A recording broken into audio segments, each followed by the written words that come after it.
The spring of 1891 had brought record rainfall to the Colorado Territory, and by the third week of April, the usually gentle Carson Creek had swollen into a raging torrent that threatened the small, frontier town of Cedar Falls. 8-year-old Tommy Harrison pressed his face against the rain-streaked window of the boarding house where he lived with his mother, watching the muddy water surge past the main street with frightening power. "Tommy, get away from that window," called his mother, Rose Harrison, as she packed their few belongings into a worn carpet bag. At 28, Rose was a woman marked by hardship, but determined to provide for her son despite their circumstances. She worked as a seamstress and occasional cook at the boarding house, barely earning enough to pay for their small room and meals. "Mama, the water's getting higher," Tommy observed with the matter-of-fact tone that children use when reporting events they don't fully understand. "I know, sweetheart. That's why we need to get to higher ground. Mrs. Peterson says the church on the hill is taking in folks whose homes might flood." Rose had been preparing for this possibility since the rains began. Cedar Falls was built in a valley alongside Carson Creek, and old-timers remembered the devastating flood of 1873 that had claimed several lives and destroyed half the town. The current conditions looked eerily similar as they prepared to leave the boarding house. Tommy noticed something that made his young heart race with excitement and terror. A man was struggling in the floodwater just outside their window, having apparently been swept away from somewhere upstream. "Mama, there's a man in the water." Rose rushed to the window and saw a figure fighting against the current, trying desperately to reach the safety of a partially submerged fence post. Without hesitation, she grabbed a coil of rope from the boarding house's supply closet.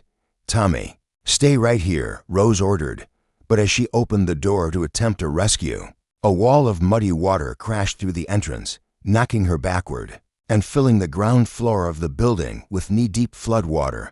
"Mama," Tommy cried out as he saw his mother struggle to regain her footing in the swirling water. At that moment, the front wall of the boarding house groaned ominously and began to buckle under the pressure of the flood. Rose realized with horror that they were trapped. The stairs to the upper floors had been damaged by debris, and the rising water was making it impossible to reach the exit.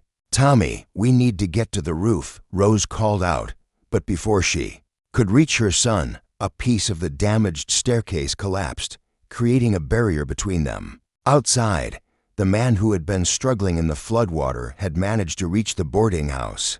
42-year-old Matthew Collins was a ranch foreman who had been checking on livestock when the flash flood caught him by surprise. He was a skilled horseman and experienced outdoorsman, but the power of the floodwater had tested even his abilities. Hearing cries for help from inside the building, Matthew didn't hesitate.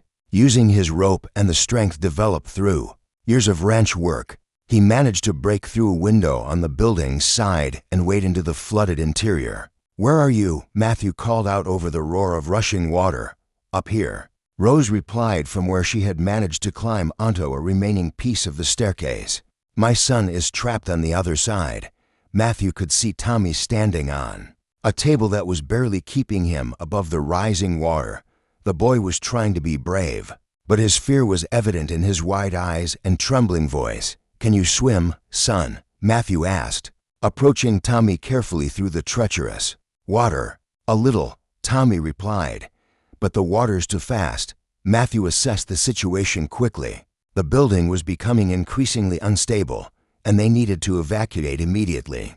But getting both Rose and Tommy to safety would require careful coordination. "What's your name, son?" "Tommy Harrison. That's my mama over there." Matthew looked at the boy, really looked at him, and felt a jolt of recognition that he couldn't immediately place. Something about Tommy's features, his eyes, the way he held his head when he was scared, reminded Matthew of someone he had once known. "Well, Tommy Harrison, I'm Matthew Collins, and I'm going to get you and your mama out of here safely." Matthew waded over to Rose first, helping her down from her precarious perch and guiding her toward the window he had used to enter. "Ma'am, I need you to go first so you can help from outside. I'm not leaving without my son." Rose said firmly, "You're not leaving without him, but I need you outside to catch the rope when I send him down." Rose hesitated, then nodded, understanding the logic. Matthew helped her through the window, and she found herself standing in waist-deep water outside the building, holding the rope that would be Tommy's lifeline. Back inside, Matthew returned to Tommy, who was watching the proceedings, with the intense focus of a child who understood that his life was in danger. "Tommy, I'm going to carry you to that window, and then we're going to use this rope to get you down to your mama. Can you be brave for me?" Tommy nodded solemnly. "Yes, sir." As Matthew lifted Tommy and began wading toward the window, the boy looked directly into his rescuer's eyes and said something that stopped Matthew in his tracks. "You look like the man in my mama's picture," Tommy whispered. Matthew felt his heart skip a beat. "What picture, son?" "The one she keeps in her Bible. She told me it was my real father, but he went away before I was born." Matthew's world tilted as memories came flooding back, memories of a young woman named Rose whom he had loved and lost 9 years earlier, memories of a relationship that had ended when he left Colorado Territory to work cattle drives in Texas, not knowing that Rose was carrying his child. As he carried Tommy through the window and helped lower him safely to his mother's waiting arms, Matthew realized that the flood had brought him more than just a rescue mission. It had brought him face to face with the son he had never known existed, and the woman he had never stopped loving. But the reunion would have to wait.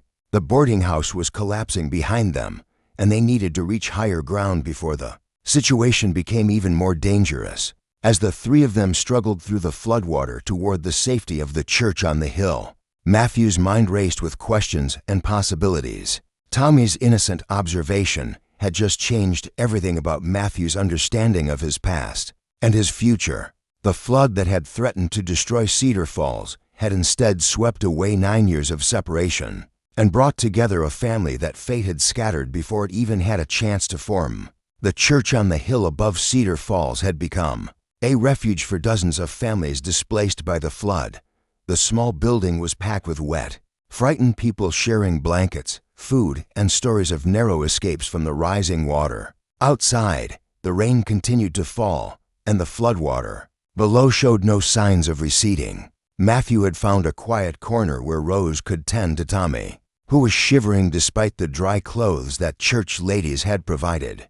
As Rose wrapped her son in a warm quilt, Matthew found himself studying the boy's features with growing certainty about what Tommy had whispered during the rescue. "Mama," Tommy said, his voice still shaky from their ordeal, "Mr. Collins looks like the man in your picture." Rose froze, her hands stilling on the quilt as she looked up at Matthew.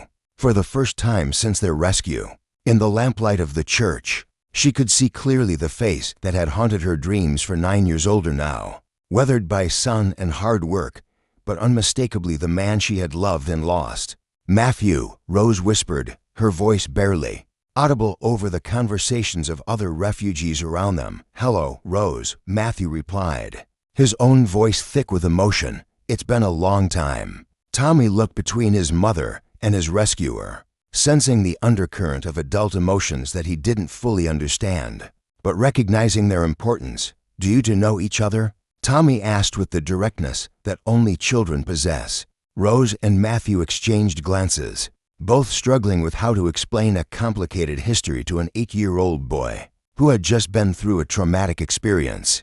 "We knew each other a long time ago," Rose said carefully, "before you were born." Matthew knelt down to Tommy's level.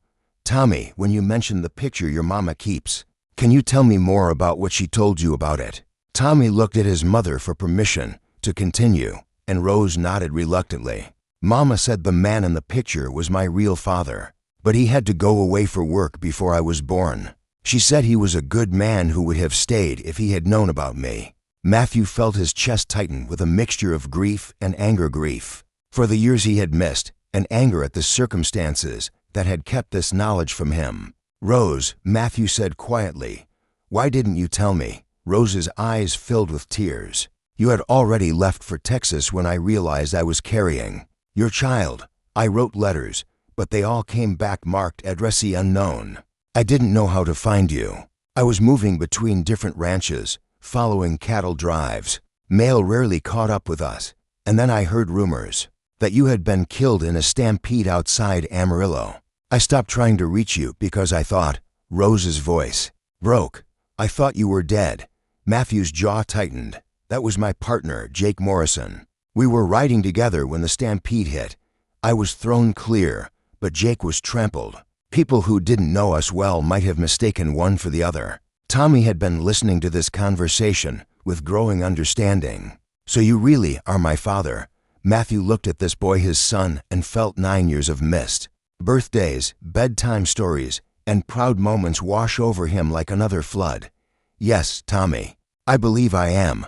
Where have you been?" The simple question carried the weight of years of absence and missed connections. Matthew chose his words carefully. "I've been working on ranches in Texas and New Mexico, not knowing that I had a son growing up in Colorado. If I had known about you, Tommy, I would have come back immediately." Rose wiped her eyes with the corner of the quilt.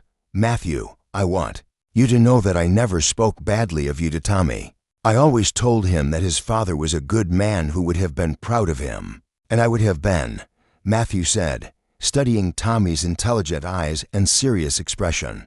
"I am proud of him, Mr. Collins," Tommy said thoughtfully, "if you're my real father. Does that mean you might stay in Cedar Falls now?" The question hung in the air between the three of them.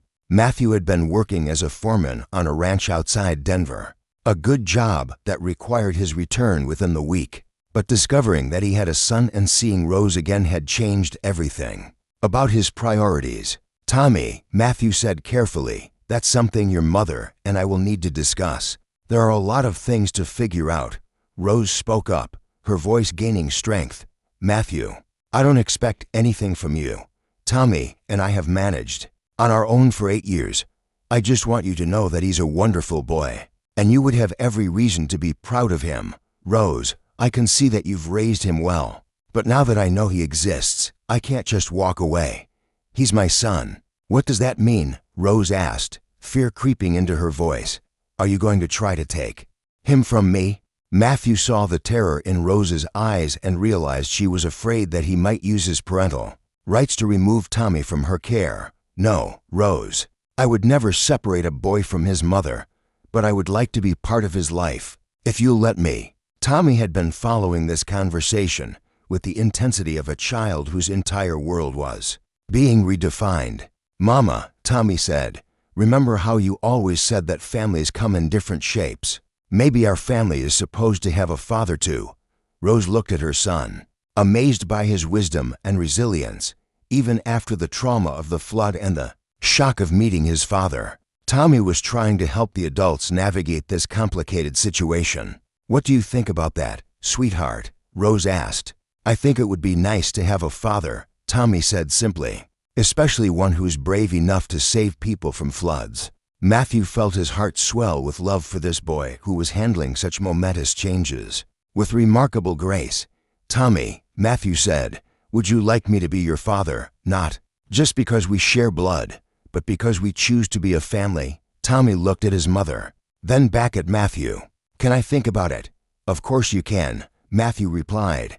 "This is a big decision, and you should take all the time you need." As the evening wore on, and the flood refugees settled in for the night, Rose, Matthew, and Tommy found themselves sitting together, tentatively exploring what it might mean to be a family after 9 years of separation and misunderstanding. Outside, the rain was finally beginning to slow, and the floodwater would soon start to recede. But inside the church, 3 people were discovering that some floods wash away barriers rather than creating them, and that sometimes the most important rescues are the ones that bring families together rather than just saving individual lives. 2 weeks after the flood, Cedar Falls was slowly returning to normal, but the lives of Rose, Matthew, and Tommy had been permanently altered. The boarding house where Rose and Tommy had lived was too damaged to repair, forcing them to accept temporary shelter in a small cabin that the church committee had arranged for displaced families. Matthew had made the difficult decision to resign from his position as ranch foreman in Denver, choosing instead to stay in Cedar Falls while they all adjusted to their new circumstances. He had found work with the local blacksmith, using skills He had learned during his years as a ranch hand to earn enough money to support himself, while contributing to Rose and Tommy's expenses. The arrangement was tentative and sometimes awkward, as three people who were strangers in many ways tried to navigate the complex emotions of becoming a family. "Tommy," Matthew called out one morning as he arrived at the cabin before starting his workday, "would you like to come to the blacksmith shop with me today?" Mr. Peterson said he could use an extra pair of hands to organize his tool inventory. Tommy looked up from the arithmetic lesson his mother had been giving him at the kitchen table. Homeschooling had been one of Rose's solutions to the limited educational opportunities in Cedar Falls, and Tommy had proven to be a bright and eager student. "Can I, Mama?" Tommy asked. Rose hesitated. She was still adjusting to sharing parental decisions with Matthew, and part of her worried about Tommy getting hurt around the dangerous equipment. "At the blacksmith shop. Mr. Peterson's shop has a lot of heavy machinery," Rose said carefully. Matthew understood her concern. "I wouldn't let him near anything dangerous, Rose. Mostly he'd be sorting nails and learning about different types of metal. It might be educational." Tommy looked between his parents, sensing the underlying tension that still existed between them. "I'll be very careful, Mama, and I want to learn about Mr. Collins's work." Rose noticed that Tommy still called Matthew Mr. Collins rather than father or papa. The boy was clearly still processing their relationship and hadn't yet decided how he felt about having a father in his life. "All right," Rose agreed, "but you do exactly what Mr. Collins tells you, and you come home immediately if you feel unsafe." At the blacksmith shop, Tommy proved to be an enthusiastic helper, asking questions about every tool and process while methodically organizing supplies. With the attention to detail that he had inherited from his mother, Mr. Collins, Tommy, said as they worked together, "Can I ask you something?" "Of course, Tommy, you can ask me anything." "Why did you really leave Cedar Falls 9 years ago?" The question caught Matthew off guard. He had been expecting inquiries about blacksmithing or ranching, not probing questions about his past decisions. "That's a complicated question, Tommy. What has your mother told you?" "She said you left to find work on cattle drives in Texas. But I heard Mrs. Peterson telling Mama that there was some kind of trouble with the Garrett family. Before you left."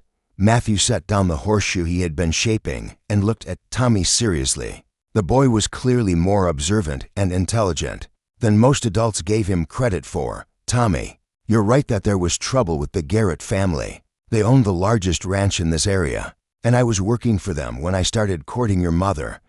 "What kind of trouble?" Matthew chose his words carefully, wanting to be honest without burdening Tommy with adult complications.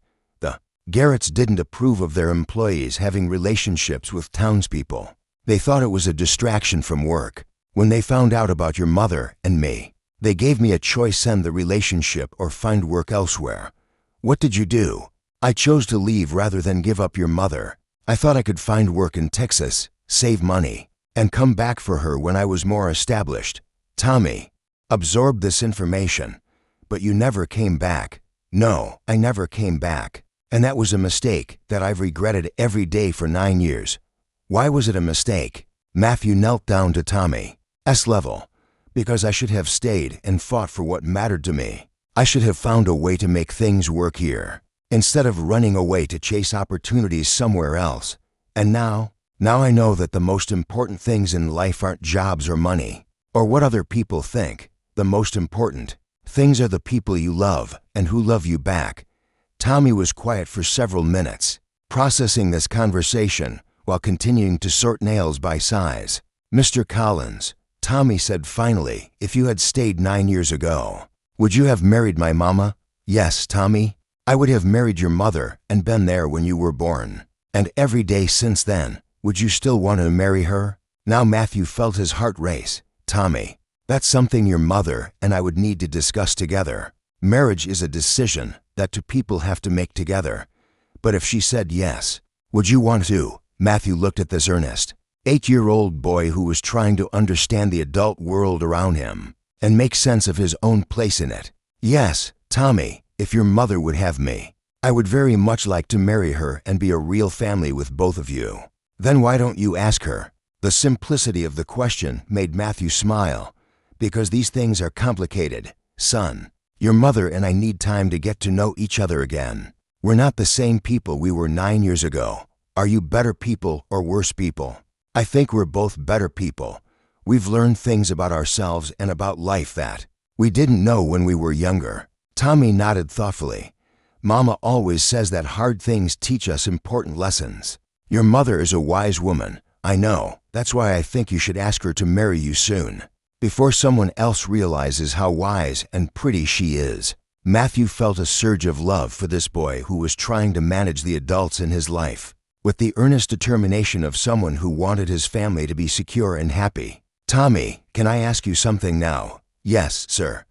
How do you feel about me being your father? Really and truly? Tommy set down the nails he had been sorting and looked at Matthew with the serious expression he wore when considering important questions.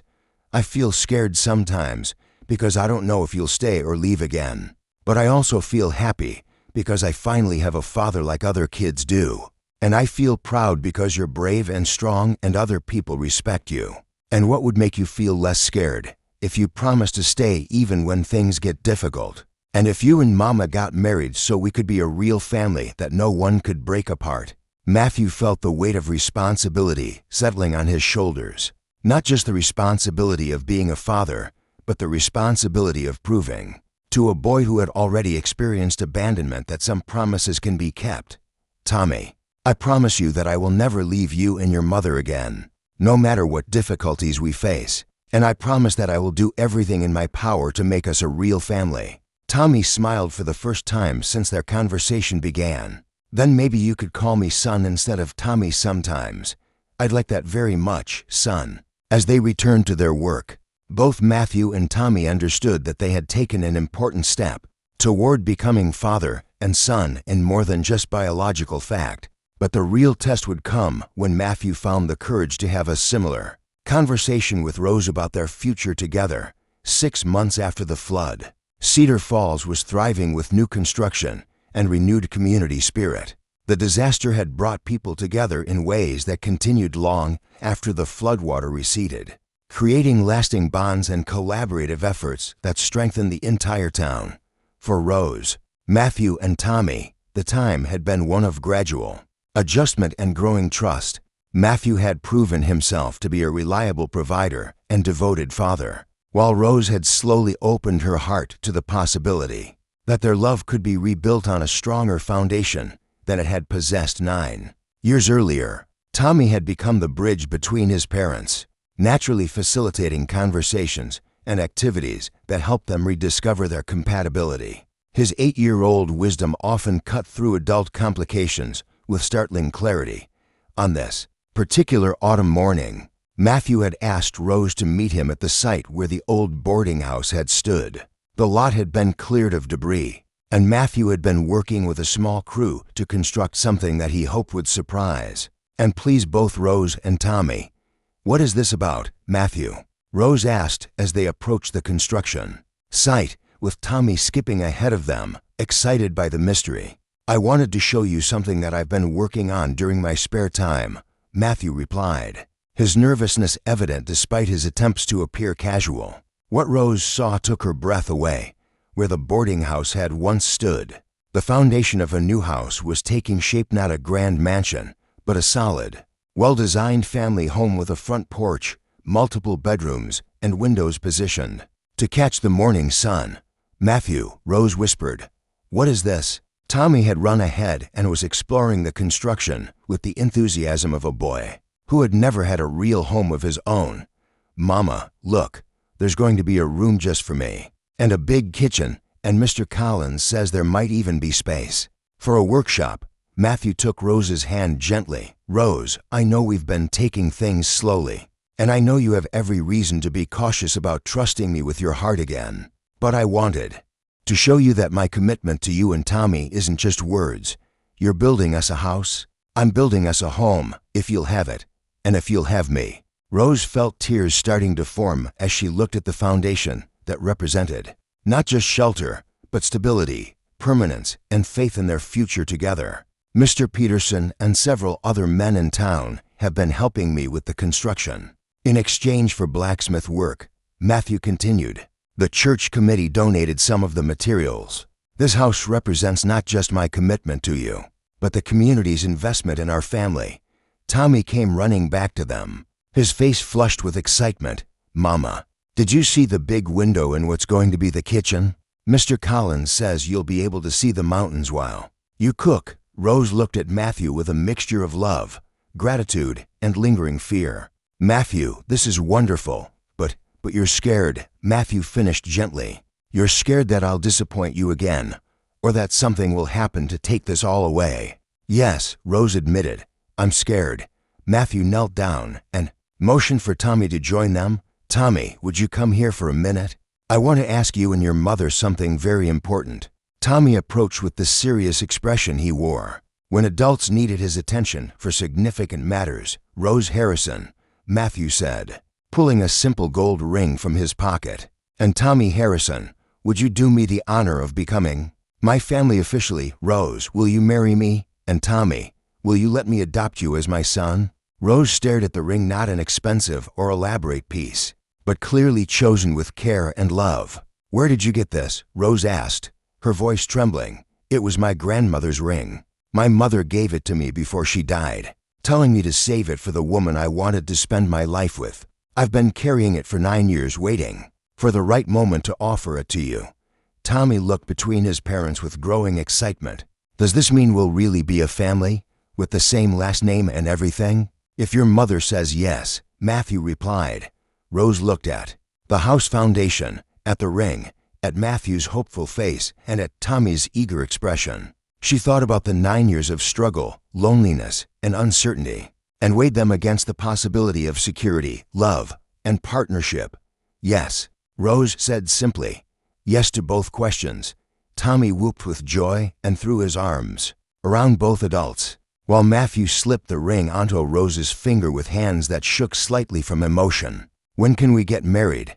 Tommy asked practically. And when will the house be finished? Matthew laughed. The house should be ready by Christmas if the weather holds.